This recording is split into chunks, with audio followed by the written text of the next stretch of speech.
speaker.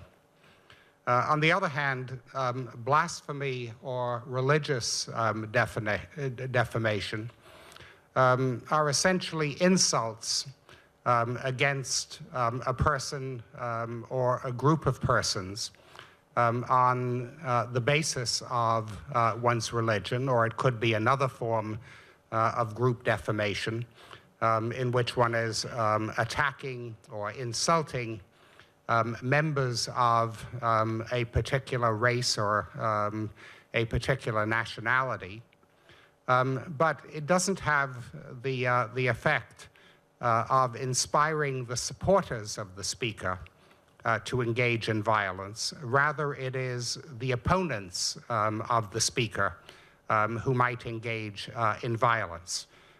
So hate speech incites, blasphemy and religious defamation provoke. And as I say, that seems to me very important.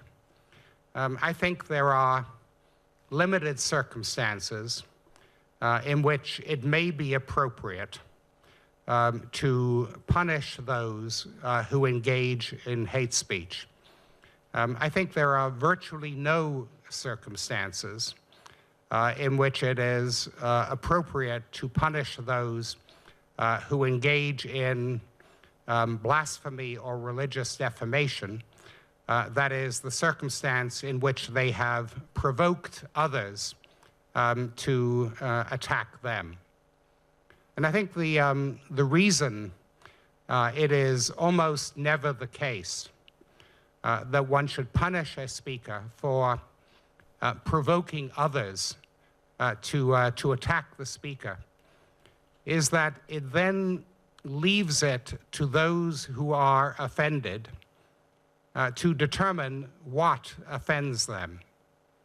That is, they can choose and they can silence a speaker on the basis that they say, I disagree so strongly, I'm so insulted by what this speaker has done, that I will commit violence against this speaker, and on that basis, they can say, I will silence the speaker. The speaker cannot speak.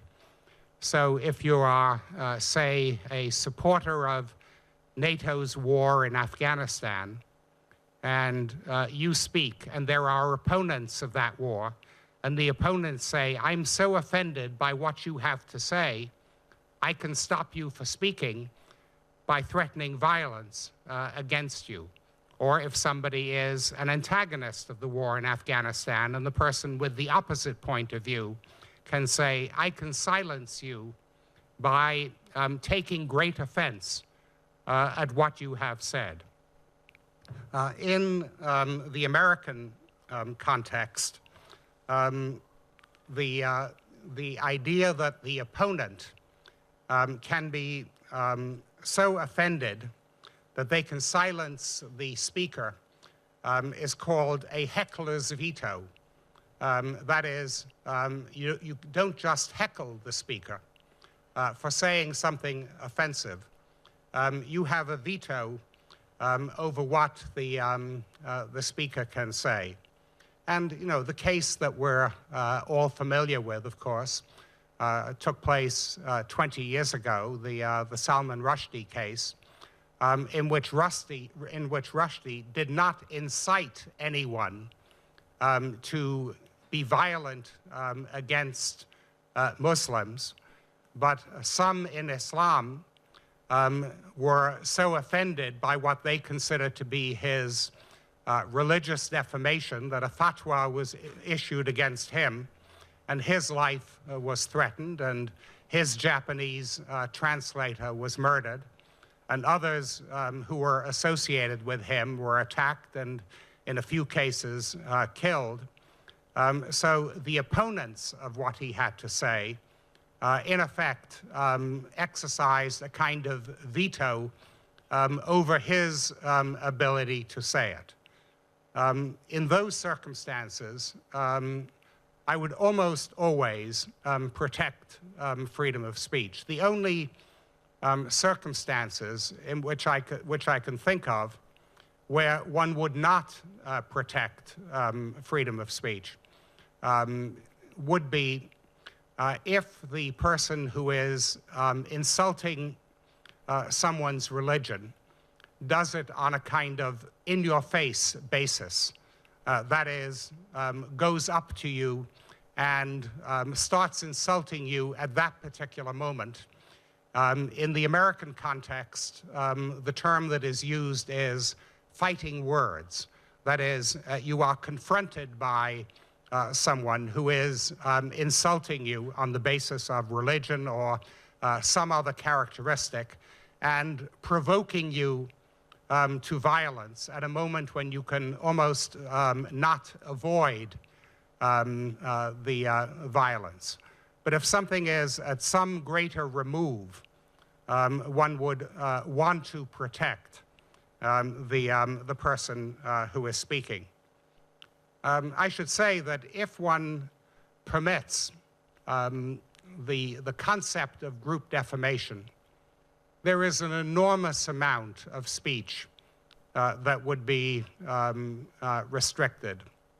An American scholar of free speech wrote about this subject nearly half a century ago, and the issue at that time was not a question of religious defamation against Muslims. It was religious defamation against Jews in particular that was the issue that was being publicly debated. And he wrote that if you allow group defamation, he said, the officials could begin by prosecuting anyone who distributed the Christian Gospels because they contain many defamatory statements, not only about Jews, but also about Christians. They show Christians failing Jesus in his hour of deepest tragedy. Then the officials could ban Greek literature for calling the rest of the world barbarians. Roman authors would be suppressed because when they were not defaming the Gallic and Teutonic tribes, they were disparaging the Italians. For obvious reasons, all Christian writers of the Middle Ages and quite a few modern ones could meet a similar fate, even if an exceptional Catholic should fail to mention the Jews. The officials would have to proceed against his work for what he said about the Protestants.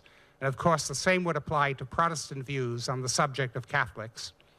Then there is Shakespeare, who openly affronted the French, the Welsh, the Danes. Dozens of British writers, from Sheridan and Dickens to Shaw and Joyce, insulted the Irish. Finally, almost every worthwhile item of prose and poetry published by an American Negro would fall under the ban because it either whispered, spoke, or shouted unkind statements about the group called white. Literally applied, a group libel law, a group defamation law, would leave our bookshelves empty and us without desire to fill them. Group defamation has a very wide reach, and I don't think we can subscribe to the idea that this is a basis for restricting speech.